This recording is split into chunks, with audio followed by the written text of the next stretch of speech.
All right, all right, all right. The Cinematters New York Social Justice Film Festival presents impactful films that engage the community toward a more democratic, inclusive, and just society. This evening, we are so esteemed to have the filmmaker and wonderful speakers for the conversation for Hungry to Learn.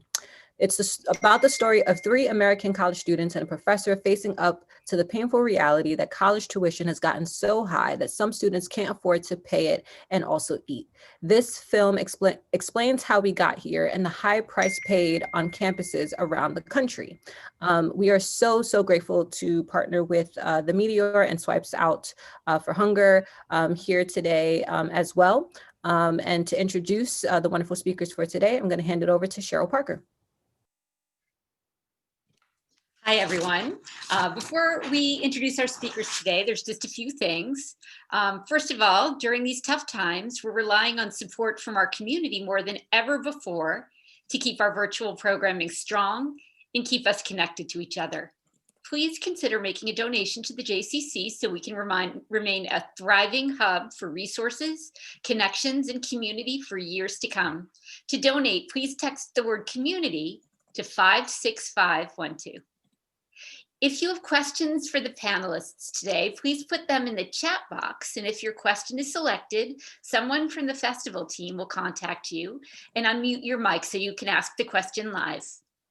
And now for our amazing panel, Director Geeta Gandbhir, Dr. Sara Goldrick-Rab, Professor of Sociology and Medicine from Temple University, and Rachel Sumekh, founder of Swipe Out Hunger. In our panel today will be moderated by Treasure Brooks from the Meteor. Welcome, everyone. Thank you for having us. We need to unmute Treasure.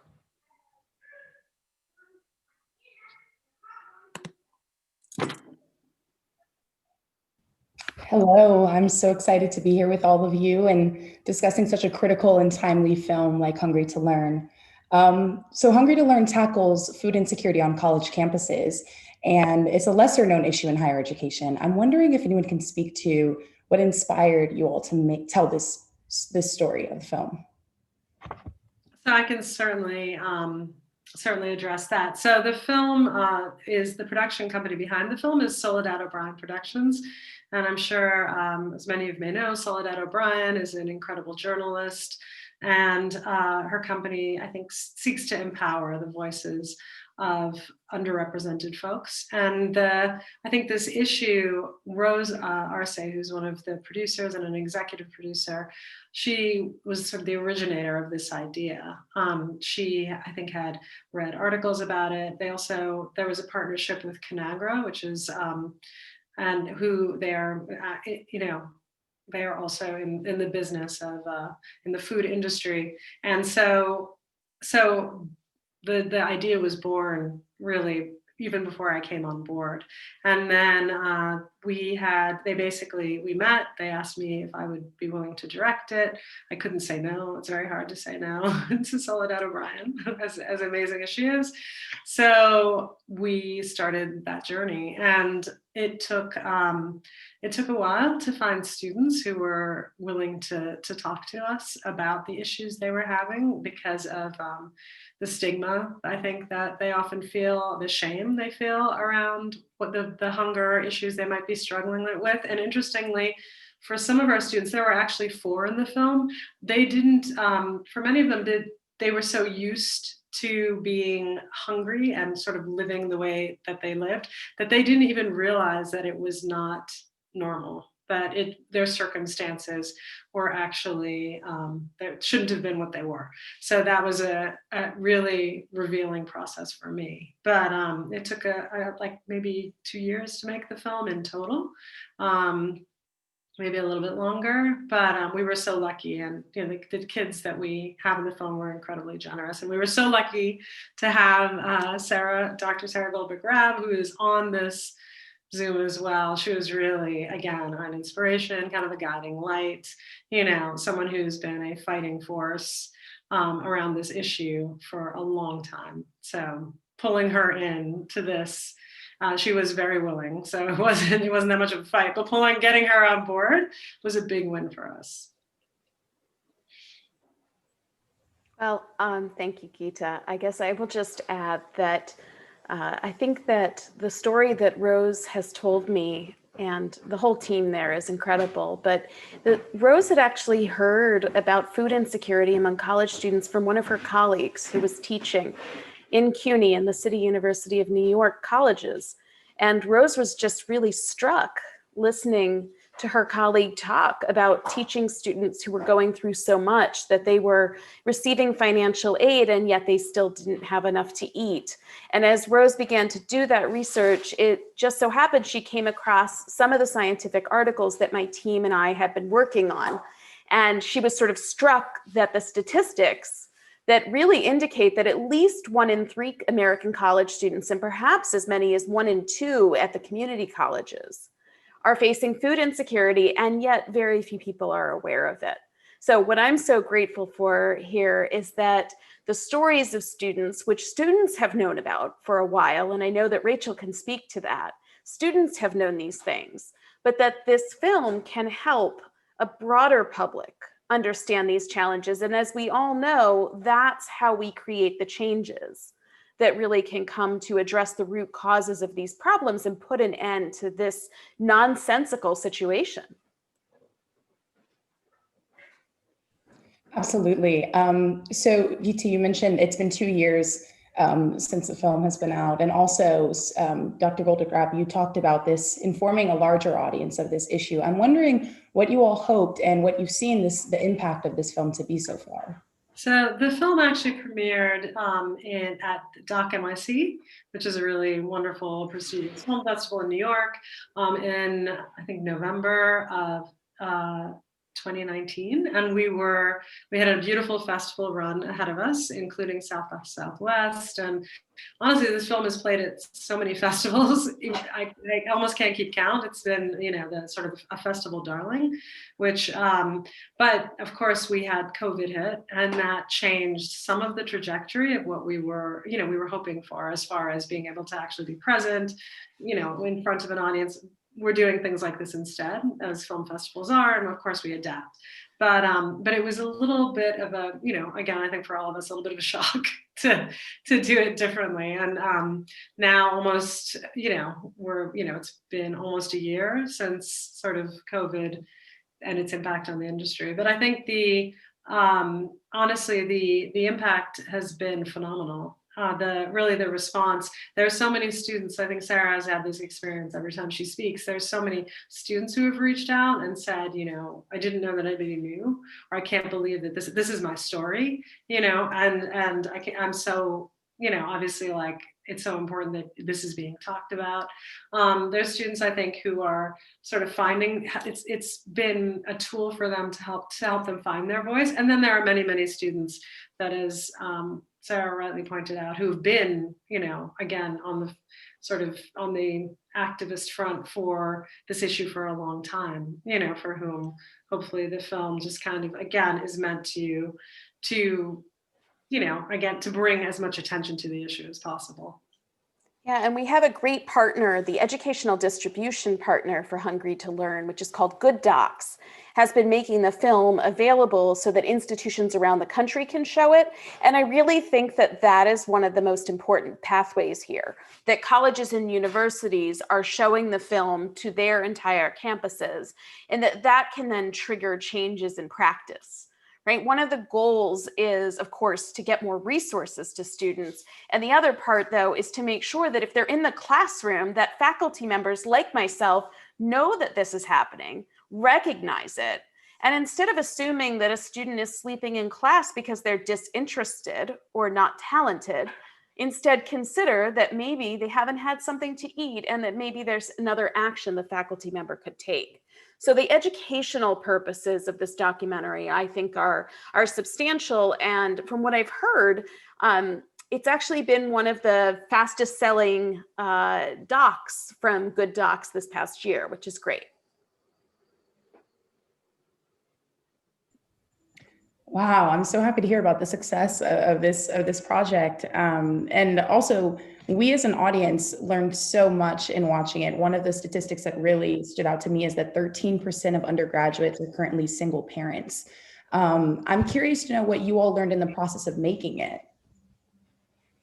I think for myself as a filmmaker, I think what I learned was so much about who college students are today. I think in the majority of the population might believe that college students are, again, young folks who are 18 or, maybe supported by parents who are paying for their college education, and they're just, and they have a fun 4 years of finding themselves, and then, that's it. And then they're off to maybe, grad school or, looking for work. But it's this sort of this fantasy about college that really doesn't exist.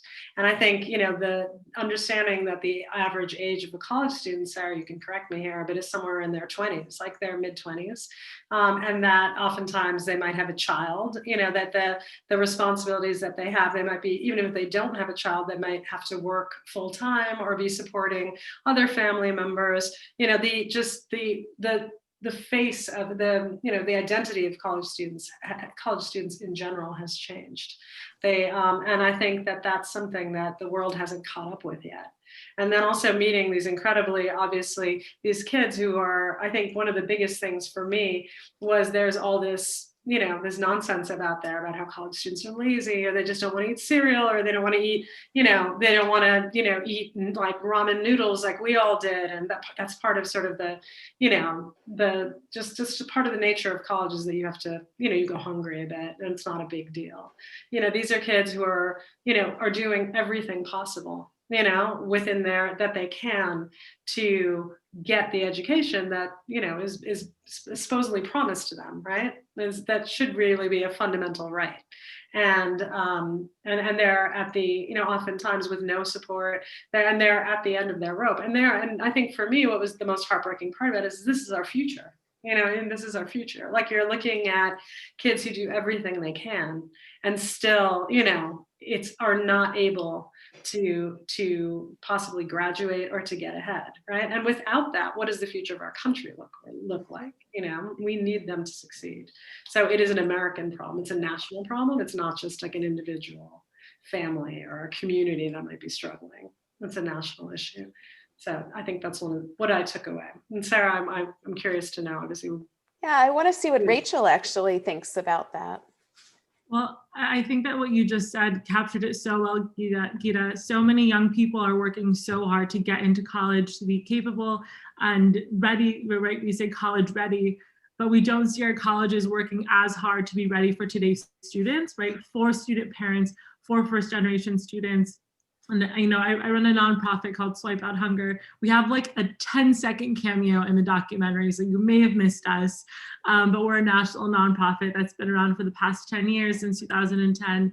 And our core program allows college students on college campuses that have meal plans to donate the money from their meal plans to other students on campus who are hungry. And we've grown to have many other programs in the year since. We work on over 129 campuses. And what I remember when we started in 2010 was us going to administrators and students going to administrators on their campuses and saying, our friends are going hungry, can we start a swipe program? Can we start a pantry? Can we do something? And schools saying, there are no hungry people. I remember verbatim administrators saying, anorexia is a bigger problem on my campus than hunger is, right? So we're getting so much pushback. And then, as I think with Sarah's research coming out in 2014, 2015, 2016, and the attention coming around the issue, we started to hear from universities, okay, fine, we know it's a problem, but is it really our responsibility to do something about it? It's the government, it's parents, it's the community. And now we're getting to the point where you're seeing universities be proud of their, what we call basic needs initiatives, things that take care of students' basic needs, from housing to food to mental health to parenting, and so on. So I think like the film really captures a moment in time when you're seeing the grappling between the two, students really trying, schools kind of trying, and the fact that students are putting in much more than schools might be. Yeah, I think that's a really important point. One of the greatest moments for me when I got to see the documentary was that Geeta and Rose asked me at one point if they could meet my family members. And the person that I decided to introduce them to is my maternal grandfather. And I'm very, very fortunate. He's actually a part of your community. He lives at 87th and Lexington. And so we went up there and he was interviewed. You got to see him there. And, you know, as he's watched the work that my team has done over the years, he just keeps saying, this does not make sense. It is not rational for this country to allow a student to go hungry who's trying to realize a college education when we know so well what that college education means. And, you know, I think that's what the students are saying. They're saying, I understand I don't have a lot of money, but it's not a viable choice to say, I'm just not going to try to pursue any additional education. Why shouldn't I have that? I need it. And yet what they're having to go through in order to actually get that degree is doing real harm. My grandfather likes to say, we're eating our seed corn. You know, and I think that in many ways we are.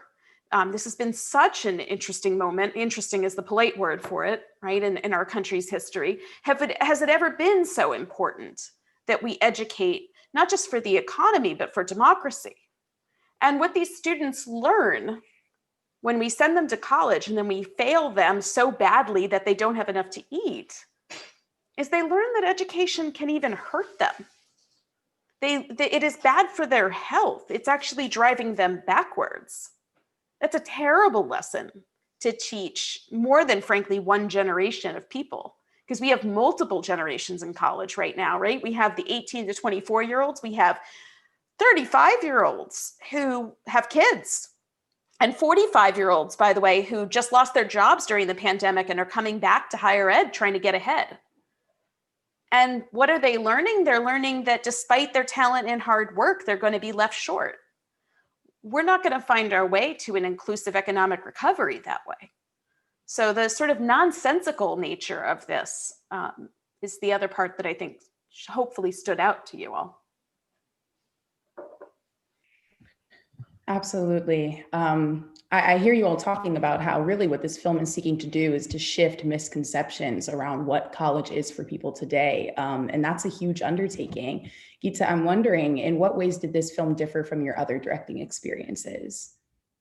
I think, you know, interestingly, this film, I think one of the things that I found fascinating about it is that oftentimes in films, particularly this was sort of a film where we followed our participants over a course of time, right? And just to kind of witness their struggles. This was one of the most challenging films as far as getting the participants to actually be on camera and I've, you know, honestly dealt with some very, very difficult topics, very, you know, folks who have, you know, serious trauma, et cetera. But interestingly, I think these kids are, and you would think maybe there would be some allure to being, you know, like in a film or, you know, but they are so busy and so stressed and so, you know, overwhelmed. And then also, like I said, for some of them, they felt a stigma. They felt, particularly there was a young woman in the film, Eve, who was kind of, you know, ultimately said that it was, you know, there was almost for her on campus, there was being in her position was a social issue for her as well in college life, because when her friends wanted to do certain things, she couldn't do it. She couldn't lead the life they might be living. She couldn't go out to dinner or drinks or, you know, like she was there counting change while other folks who were not in her circumstance might have been doing, you know, were doing different things and didn't understand her situation. So it was, and interestingly, she showed up at the premiere of the film at Doc NYC. She came back and we were able to reconnect to her. We never fully lost contact. She just couldn't manage to be, you know, she said she couldn't manage to be in the film. And then she returned to Doc NYC and she came up on stage during the premiere and we had this incredibly tearful reunion. And afterwards, Soledad has a foundation. Soledad and her partner have a foundation where they help young women through college. So they were able to assist her with certain, with certain needs so that she could make it through. So it was amazing to reconnect with her. But just, she said similarly that she just couldn't manage. And if you are a student too who has any other issues, if you struggle with any sort of mental illness, with anxiety, with anything else, like it just becomes too much. So it was fascinating to me because I thought that, these are kids who are also very media savvy, right? They're all on social media. They're constantly posting videos themselves. I was like, of course they'll want to talk about this. And for a lot of them, it was painful for them. And that to me speaks to, in some ways, what Sarah has talked about is sort of they're in the midst of the trauma in a way. They're really sometimes you meet people after the trauma, and they can have to retell you the story, but these kids were in the heat of it, and not even necessarily always fully aware. For some of them, we kind of got to see their journey to becoming an activist, like a Shakwara, one of the young women in the film who sort of found her voice. But I think what was interesting was Joey, who's our one young man in the film. He didn't really realize that what he was dealing with. He even had very supportive parents who were trying to help him through college. They were I think like basically working to middle class family, but even with that, like he was again skipping meals and not necessarily eating, and doing so much on his own that he really needed support for. So that was what made it really interesting and in some ways challenging because the kids, like it was like I felt like we had to chase them a bit, but ultimately, I mean, they're all such bright, young, wonderful people, and they contributed everything that they could, even to us, It's hard, they're there to get an education. Yeah. Right? They're there to not be dealing with this, right? They're there sometimes as an escape from poverty. And then we find them and, they're dealing with this and we want to talk to them about this thing that's so huge and so painful. I remember, there's a scene where I'm speaking at Lehman College and Shakwara's in the audience. And one of Shakwara's questions was, what can I do? How can I be an activist on this? And one of the things I said to her at the time was, look, we're really happy to have you in a community of activists here. You also need to focus your energy on becoming okay. I mean, she was homeless at the time, right? And it is very time consuming to be homeless, frankly. It's exhausting and it's time consuming. And her journey to becoming an activist was very complicated. And you could see in the film also painful. This is why, one of the things that my team has done in 2021, after 5 years of this Real College movement, is to make a real investment in the activism. We just launched something called the Real College Student Leadership Advisory Council. And it's more than, at least what I was offered in college in terms of activism, because we're putting professionals, communications professionals, student affairs professionals, researchers, et cetera, all around these students and trying to wrap our arms around 23 of them in a way that can not only help them with their activism, but can help them get through college, both of which things are absolutely essential to their well-being and their overall success. Unfortunately, that's not that common. And typically they get called for a media comment, they speak once and it's over. So I think it was a lot to learn to trust the team that Geeta was working with. Fortunately, they lived up to their word. They did not engage in additional traumatizing activities for these folks, and they honored their real experience, which is what we should hold, I think, all filmmakers to. Yeah, it was really inspiring to watch the students go on their own personal journeys of taking on sort of advocacy for this issue. And some may consider the film itself a call to action, as you all have described. I'm wondering if you all think of art as a form of activism, and if so, how?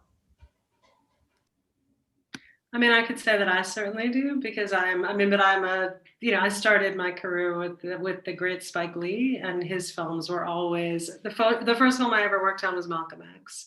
And so that for me, that kind of set the tone for me of, I think, the rest of my career. I was always interested, in social activism in college as well. But I think that, just coming out of that, that at that time, I worked at 40 Acres and a Mule for quite a long time. That's his production company. And so that training ground, I think, and was really useful to me. I also work with Sam Pollard, who I saw in the preview. He's my mentor. He has this amazing film out, MLK FBI, which I think is, I saw again in the preview. But he also, again, is, sort of focuses a lot of his work. They're social justice films. And so for me, that's, I feel like it's a great way to show and not, oftentimes we talk to people about things, we do everything we can, but I think sometimes when they actually feel a film or, a piece of art, when you feel you can walk in someone else's shoes, really, kind of go on that journey with them, it can change minds. Like, I think I've seen myself, like, I just in the work that, I do, I've seen in films, particularly, which is my passion, I've seen films reach people that you can't be like, if we were in a room together having a conversation, I would never get through, but a film will do it, so, and that's, I absolutely think, art is critical. And being on the more activist side, I think I surround myself intentionally. My best friends are poets and artists and filmmakers, because an artist like lives in a different world, right? Like always writing down notes, always thinking about something that they're creating, versus like, I think in the activist world, we're more doing and pursuing and being angry. And being in this like mode of creation is so essential for the world that we want to build, right? Like we're all building the communities that are pursuing progress, that are pursuing policy. And I think like being exposed to beautiful art like this, that's telling a story, is the most effective medium for getting our message out.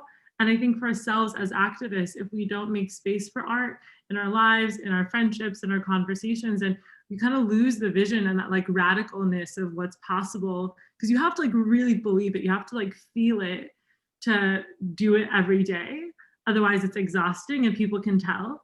And few things keep that spark in me than having friends who live in that radical like possibility, and being exposed to art that, just reinforces that notion. Thank you for that. I think we're going to prepare to switch over to audience questions soon. But lastly, I just want to ask Geeta, Sarah, in context of the film, but then also Rachel, just feel free to answer this in regards to your work in the hunger space in general. What is a lesson, perhaps a difficult lesson that you learned in the process of making this film that ended up having a really positive effect on the story that we see today?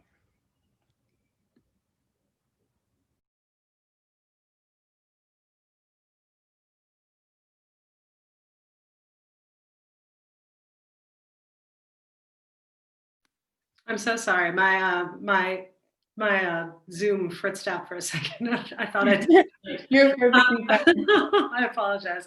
So what is a difficult? Okay, was a very difficult thing that I learned. I think I think again, to me, what was so interesting to me was the like I said, the most difficult part of it was the relationships with the kids. They're just, again, kind of getting them to trust us and to be consistent.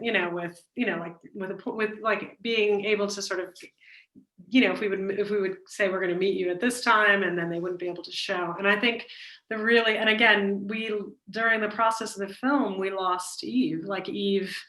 We had a couple shoots with her. She was so compelling. She was so well, she was so expressive. She was so kind of well versed in being in her story and being able to tell it. And then she disappeared on us, and it was such a heartbreak. It was such a heartbreak.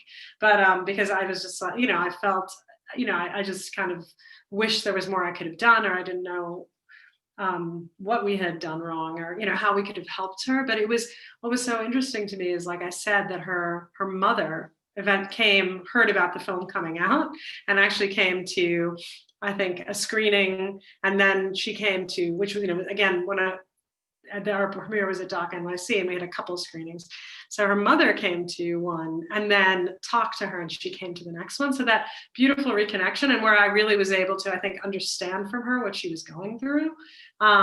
And being able to, I think I learned so much from that like it really wasn't necessarily about us, or just it really, her kind of breaking from us really helped me understand the depth of the struggle that she was going through and how hard it was for her. And, you know, she had things happening at home with her family at the same time. There was illness, there was just, there were financial troubles. And she, again, it's like, it wasn't, I think just for me, I think even that the film may have, I feel like, you know, we didn't get to have her complete story in the film. It didn't really matter. What mattered most was that reconnection, and that Soledad was able, ultimately with her foundation, was able to support her. Like somehow we were able to still help her, you know, to assist her for that. But we realized sometimes it's, you know, you have to go even beyond, you have to sort of think outside of that box of just like, well, we're making this film together, you know? So that was a really good lesson for me on like kind of the depth of what these young people go through. I think one of the hardest things was that they were going through it. The documentary was being filmed, but the students were still in trouble, right? Still needed things to get better. And I felt that particularly with Shakwara, who I wouldn't have met but for the documentary probably. When I met her, you know, that initial conversation with her was filmed. Frankly, I didn't realize I was being filmed at the time. I thought I was sort of having a one-off on the side, and I think that shows in how casual I am. But she and I had a lot of follow-ups. And, you know, Shakwara wasn't just food insecure, she was homeless. And she was homeless with her father. And ultimately, right, turned out to be homeless and pregnant. And I couldn't just let her go through that, right? I mean, I, you know, they say scientists, they say the best science is the objective science, okay? I personally don't think that what constitutes objectivity is a lack of, you know, humanity, okay? So I'm perfectly good at looking at my quantitative numbers while still getting to know the humans. And I knew this human by the time this film really got going.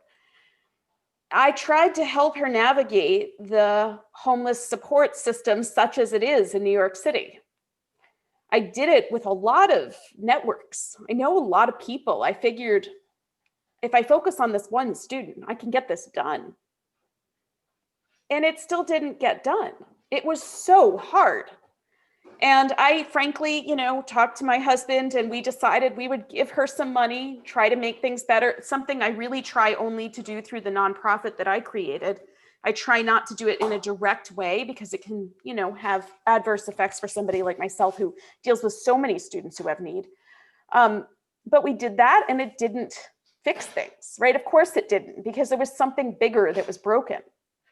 And I think what it really illustrates is that this isn't going to get resolved through individual charity, right? Just like it isn't going to get resolved through food pantries. It's going to require systematic change.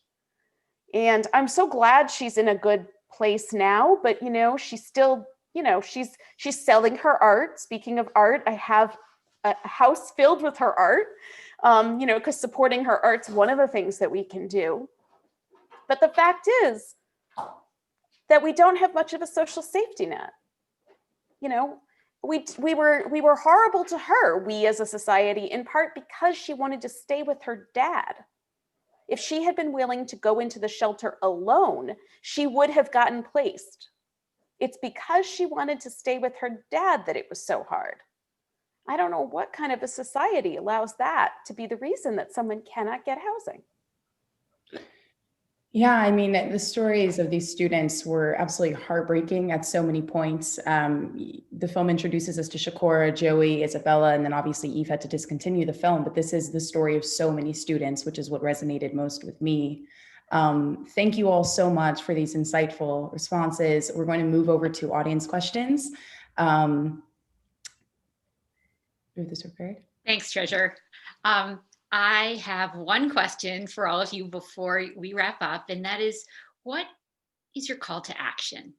For those of us who are watching, who have found ourselves really moved by this film, because it was, as Treasure said, incredibly moving, what can we do, particularly at this moment when we're about to see a new national administration, to help and to to really address some of the systemic problems that you were talking about? I would say the call to action is to get involved and listen to people like Rachel and Sarah. That's what I was going to say. Go ahead, Rachel.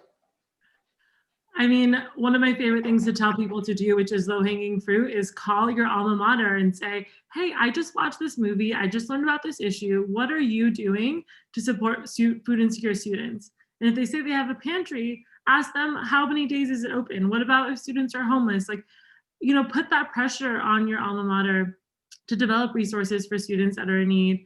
And the second thing is, if you go to our website, there's an advocacy page. We have a form set up so you can send a letter to Biden and the administration asking them to prioritize this issue.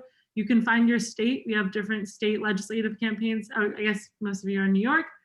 We have a bunch of stuff happening in New York. So if you sign up for our newsletter, we will keep you posted on that. I see a question. What's the best office to ask about what they're doing for food insecure students? Ideally, every office, because anywhere a student goes should be able to refer a student to where they can get resources. But I would say, yeah, Vice President of Student Affairs is a great place to start. Asking where first generation students go, where low income students typically go. That's where these resources should start to exist. Yeah, and I would just echo what Rachel said and say that, look, we know what the root causes are here. I spend a lot of time in the film, explaining what those are. And we have an opportunity to really do something about them. One of the most, good moments of the pandemic, such as there is such a thing, is that last year, in the midst of the CARES Act, the federal government invested more than $6 billion in emergency aid for college students for the first time in history. And they didn't do it during sort of in the traditional way of the regular financial aid system. They did it in a much more flexible way. And right before the holidays, they actually made a second investment. And right now there's another $6 billion flowing. And Biden just mentioned that he's going to do a third tranche. Okay. We need to keep the pressure up for them to do things differently. When you hear people talk about today's college students, make sure that you ask not just about what's tuition going to cost, but what's the plan for addressing their needs for basics like food and housing and childcare and transportation. Treasure, I'm so glad that you mentioned that 13% of college students are single parents. I should note that overall, 1 in 4 college students now has a child.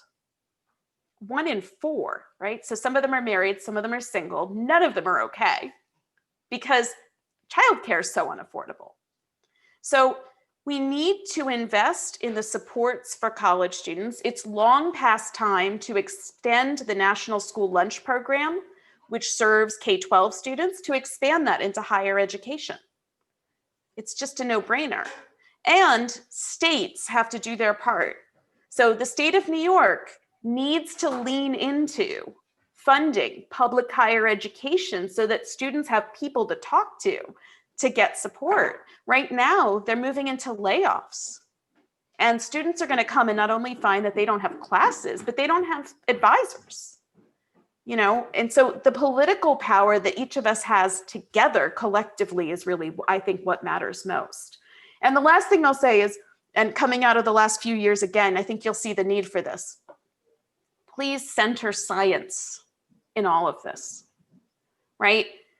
We should not make public policy based on people's misperceptions of what's happening in college. Not every student has 2 parents or grandparents to take care of them.